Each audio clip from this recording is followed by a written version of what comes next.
Javier, buenos días, saludos a ustedes aquí en la mesa de diálogo y a la gente que escucha I99. Bienvenido acá al set por primera vez en este programa, creo. Sí, está así, primera vez, está muy bien, buenas instalaciones, buena radio. Buena radio. Jaimito, ¿quiere comenzar usted? Mi querido Jaime. Por favor. Mi querido Fausto, ¿qué tal? ¿Cómo vas? ¿Cómo estás, Jaime? Ahora, yo te voy a preguntar a ti algunas cosas también sobre el tema de los taxis afiliados, inscritos, vamos a hablar de eso. Bueno, a ver, cuéntame un poquito, ¿cómo es el tema de levantar el subsidio? Yo sé que tú estás de acuerdo porque justamente ahorras un poco de plata para digamos, el sector fiscal, pero ¿realmente esta medida va a ser una diferencia grave en la caja o no? Consumimos al año 1.300 millones de galones entre Extra y Ecopaís. Eso es lo que se consume al año, 1.300 millones de galones. Si le subes 25 centavos, eso equivale a la cuarta parte de 1.300 millones de galones, es decir, estás hablando de 350 millones de dólares es lo que vas a tener como ingreso adicional en un año completo. Esa diferencia para el hueco fiscal de 5.000 millones, la respuesta es no. Pero estás en el camino correcto de ir quitando subsidio que le estás dando a quien no lo necesita. El que tiene un carro y que tanquea con gasolina extra va a tener menos necesidad de subsidio de aquel que no tiene carro y que tiene que irse en bus. Y que entonces está bien que dejes y mantengas el subsidio en bus todavía por algún tiempo. Y entonces ese tipo de cosas son las que hay que chequear también. O sea, es la parte económica, la parte política, la parte social. Esos tres elementos están en juego. Y es cierto que quizás con el precio que puede estar en 2.72 a final del mes, que va a ser por debajo de lo que está costando en Colombia o en Perú, que debe estar arriba de $4, es cierto que todavía a ese precio podría fugar combustible, pero si es que ya fuga sin subsidio, que eso es completamente distinto, y ya fuga con un impuesto que también se le cobra por ahí el IVA. Entonces, eso también podría hacer que nos cambie un poco el hábito de consumo, que en vez de consumamos 1.300 millones de galones al año, podamos consumir un poquito menos, será porque nos impacta esos valores adicionales y cambiamos un poco el uso del carro para no rodar como loco a cada rato, quizás parquear más lejos y caminar, como me tocó hacer hoy día a mí al llegar aquí a la radio. Y entonces hay cosas que pueden cambiar el hábito de consumo. Ok, Fausto, pero la verdad es que si bien es cierto la caja fiscal recibe 350 millones más, tiene que gastar más o menos 6, 7 millones en subsidio para los taxis, las mototaxis que ahora existen, los tricimotos y algunos otros, las camionetas de carga, ¿no? La pregunta es si este cambio realmente va a ayudar a que, más allá de que se equilibre la caja fiscal, pero si es que no hacemos algo adicional, ese cambio o esa reducción del subsidio no nos va a ayudar en nada si no se va a ir a pagar gasto corriente, no gasto de inversión. A ver, es que si tienes un hueco de 5.000 millones de dólares y te aparecen por ahí 300 millones adicionales, ¿qué es lo que pasa con ese hueco? Se hace más pequeñito, hace 4.700 millones, sigue siendo hueco. No es que estás diciendo que los 300 millones me los voy a gastar íntegros en otra cosa, porque si no el hueco sería, seguirían los mismos 5.000 millones de dólares.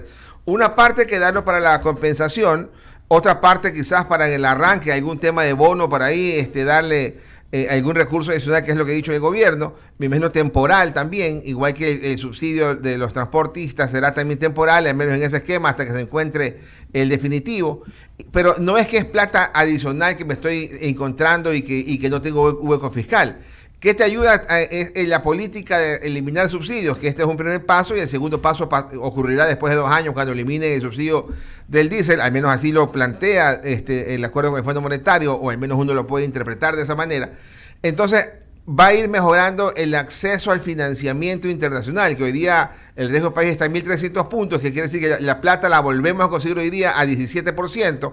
Entonces, modificar el tema del subsidio, modificar el tema de el IVA, ya en su momento hizo algo bueno. Entonces, eso nos abre espacio para conseguir plata para financiar el hueco fiscal, que ojalá pueda ir disminuyendo año tras año. A ver, sí, yo creo que tienes razón en todo lo que en tu apreciación económica. Sin embargo, eso es un duro golpe para la economía de la clase media, porque la clase media reduce sus ingresos y aumentan sus costos y gastos. Sí, sí, sí. Pero también hay que chequearlo. Hemos estado subsidiados de combustibles 10, 20, 40 años. Yo sí creo que podemos aguantar el cambio, digamos, ¿no? Y no nos está pegando. Yo cambié de carro hace poco. Mi carro anterior me gastaba $10 diarios. Mi carro actual, en una semana, pareciera que gasto 30. Entonces, eso estamos hablando con la extra de 10 galones a la semana. Supongamos que fuera el caso. Me va a subir ahora, en vez de tanquear a $25, voy a tanquear a 27. ¿Me hace más pobre ese incremento de $2 o $5 a la semana? Quizás no. Entonces, esta clase media, que es cierto que es la sándwich, la que siempre ha sido impactada, no le va a pegar tan críticamente, ¿verdad? Ya el que tenía antes, consumía súper, se movió a la extra, porque le impactó el incremento muy fuerte, cuando estaba el precio muy alto. Ahora, entonces, nos va a tocar acostumbrarnos a esta nueva realidad, después de décadas de que hemos estado subsidiados. Preguntaba la vez pasada por otro carro y decía, ¿y ese carrito cuánto cuesta? $19,000. ¿Y qué ventaja tiene? Consume o rinde 90 kilómetros por galón. Entonces digo yo, la verdad que ya las cosas también han cambiado. No son los consumos de hace 20 años que el carro consumía quizás 10 galones por 10 kilómetros por galón. Ahora hay más eficiencia. Algunos se embarcará con algún carro medio híbrido. Entonces hay que estar claro. ¿A quién puede comprar un carro? El que gana obviamente más de $500. Y la población que gana menos de $500 es mucho más de la mitad de la población. Es decir, de alguna forma pega, no hay cómo decir que no pega, pero pega en un segmento relativamente pequeño de la población, que nos toca aguantar un poco otro impacto más, porque si no, ese subsidio se convierte en déficit, ese déficit se convierte en deuda, esa deuda se convierte en intereses, porque esa deuda se financia con intereses, y esos intereses se convierten en impuestos. Entonces escoge, o es impuesto para todo el mundo, o es eliminación de subsidio para ti que usas el carro y consumes gasolina. Entonces ese es el equilibrio que tiene que ir buscando. Bueno, tenemos que cambiar los automotores por eléctricos o a gas, y eso significa que ahorremos ese combustible. Paso mis compañeros en cabina, mi querido Fausto. Adelante, no sé si Javier o Mauricio. Mauricio. Gracias, Jaime. Saludos también, Fausto. Un gusto poder compartir el panel hoy. Y efectivamente, como siempre, al menos yo he sostenido, los subsidios siempre deben ser temporales, no pueden ser subsidios para toda la vida, porque son para corregir distorsiones de la economía en un momento determinado y no para que queden para siempre. De hecho, vemos que el subsidio generalizado hoy va a favorecer actividades ilegales y no por gusto, y vimos algo que un ministro o viceministro dijo, que en El Oro y Zamora Chinchipe, por ejemplo, se consume el doble que Pichincha. Entonces, no por gusto, en El Oro y en Zamora Chinchipe, que son provincias fronterizas con Perú, se consume más combustible. Quiere decir que por algo debe estar pasando eso, y es porque justamente existe el contrabando de combustible. Entonces, estamos de acuerdo en esa medida, pero desde tu óptica, ¿hay algo que no te cuadra dentro de este sistema de compensaciones de hasta $40 para los taxis mensuales, el número de galones que se ha previsto, las 84,000 unidades que dicen que podrían estar, hoy dicen que son 3,000 que ya están registradas y que 84,000 pudiesen llegar a estarlo? ¿Crees que esto va a ser suficiente para no generar un malestar? No hablemos ni de las clases medias, ni del gobierno, ni como tal, sino como a la clase más vulnerable, que es al área rural, donde generalmente usan transporte público no registrado o no federado. ¿Crees que eso va a ser marginal o crees que sí va a haber un impacto real? Y si hace falta la medida, agregarle algo más para que sea más efectiva. Mira, yo hago la comparación siguiente, ¿no? Hace más de 15 años, el Ministerio de Finanzas le debía al Seguro Social $190 millones por salud. Y no nos pusimos de acuerdo allá en el 2008. Y dijimos, bueno, ya nos pondremos de acuerdo más adelante.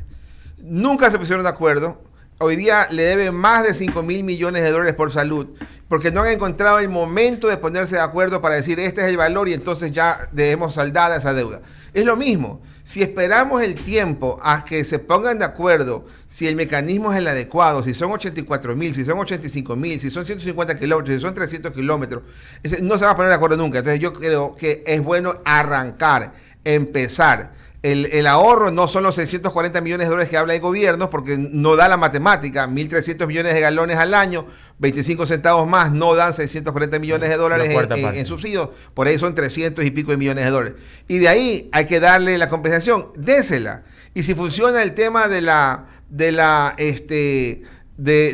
transferencia directa, désela. Y si resulta que un señor tiene 8 carros y recibe 8 compensaciones en su cuenta, entonces ya quizás hay que decir, oiga, SRI, venga a revisar si este señor en verdad con 8 carros ya tiene una pequeña industria, entonces vea si está pagando el impuesto para empezar a cruzar información. Hay que ir haciendo cosas que aunque sean imperfectas, te permitan empezar. Y creo que el gobierno da ese adecuado paso de hacerlo. Que era el otro tema donde puede haber protesta. En las camionetas rurales que nosotros no entendemos, ¿no?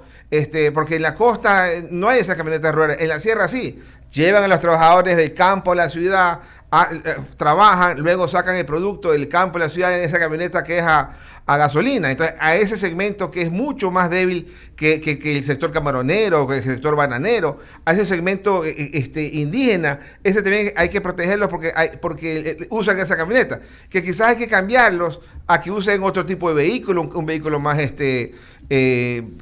que consuma menos, pero no puedes incentivarlo. No, darle un vehículo a diésel, porque el subsidio del diésel es mucho mayor. Entonces, está bien arrancar y yo creo que eso es importante, y si es que nos toca ir corrigiendo gradualmente el incremento hasta el nivel del precio internacional, que en este momento puede estar en $3, eso puede ser interesante. El gobierno, solamente un tema más, el gobierno dice, mira, te voy a dar el precio, no al precio que está en la estación de servicio de Miami, porque esa gasolina está en tantos octanos, la nuestra está un poquito menos, entonces ajustemos el precio de nuestro octanaje también.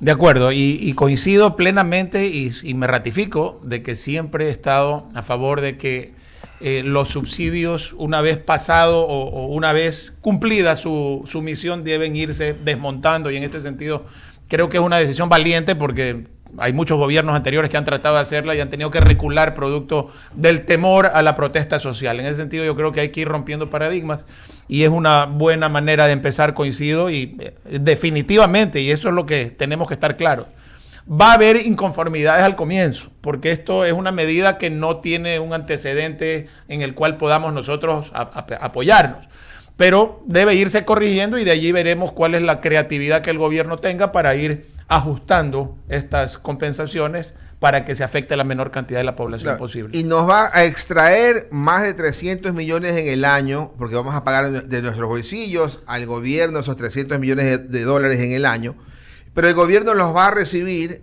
en vez de recibir deuda externa, los va a recibir, o en vez de atrasarse, los va a recibir, y por las mismas, ojalá lo vuelva a integrar a la economía en forma de obra pública, en lo que ya estaba presupuestado, no es algo gasto corriente. No puede gasto corriente, porque este ingreso es permanente, y entonces el gasto corriente de alguna forma debe estar financiado por impuestos. Entonces, de alguna forma, nos extrae recursos a alguien de la economía y ojalá lleguen a otro sector de la economía y la economía pueda dinamizarse, que es nuestro gran problema.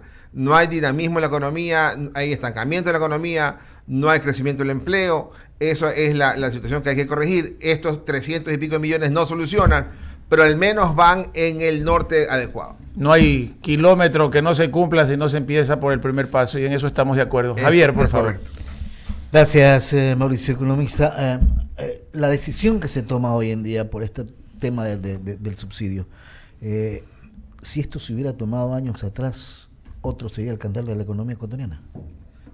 Sí, seguramente. Recordemos el tema del diésel. Hace 7 años, el galón de diésel creo que costaba 0.95 centavos. Llegó el presidente Moreno y lo subió $1. Poco a poco fue subiendo y llegó a $1 arriba, 1.95, después se cayó otra vez a 1.75 después de las protestas. Entonces, sí, ¿y cuántos consumimos en galones al año de diésel? 1.600 millones hoy día, hace 5 años era 1.300, ha aumentado bastante porque está subsidiado. Entonces, pero digamos que fueran 1.500 millones. Entonces, si es que decimos, desde que puso Moreno el precio $1 adicional, ahora han pasado quizás 5 años, para hacer un número fácil. Entonces son 7.500 millones de dólares menos de déficit fiscal que hemos tenido, 7.500 millones de dólares menos de deuda, y 750 menos de intereses que pagarle al mundo y 750 millones menos de necesidad de incrementar un punto del IVA o 2 puntos del IVA para atender esa irresponsabilidad de darnos combustible subsidiado a quienes no lo necesitamos. Entonces, creo que es importante hacerlo. Si uno suma en los últimos 20 años, seguramente el subsidio de los combustibles como un todo debe estar bordeando 30.000 millones de dólares, y que eso han sido 30.000 millones de deuda que hemos tomado. Es insostenible pagar con deuda un regalo a quien no lo necesita. Si vas a tomar deuda, haz la carretera, haz ese eje vial, haz cosas que necesite la población que no puede pagar aquello, pero no le puedes dar un beneficio al que sí lo puede pagar en una nave de gran cantidad de plata que tengas que tanquear a un diésel subsidiado. Es decir, esa parte es la que hay que ir entendiendo, que hay que ir cambiando. Hoy día el gobierno, el de Moreno, el de Lazo, terminó con el tema del subsidio de la super. Acá va a hacerlo con el tema de la extra, y el que venga en el siguiente periodo, después de 2 periodos, tendrá que ir haciendo con la gasolina, con el diésel, que es como hasta Cuba lo acaba de hacer hace pocos meses. Sí, ¿no? Es increíble, ¿no? Increíble. Economista, queremos agradecerle por haber estado con nosotros. Con gusto, Javier. Buen día. Gracias a ustedes. Fausto Ortiz, exministro de Economía. Vamos a hacer la pausa, ya regresamos.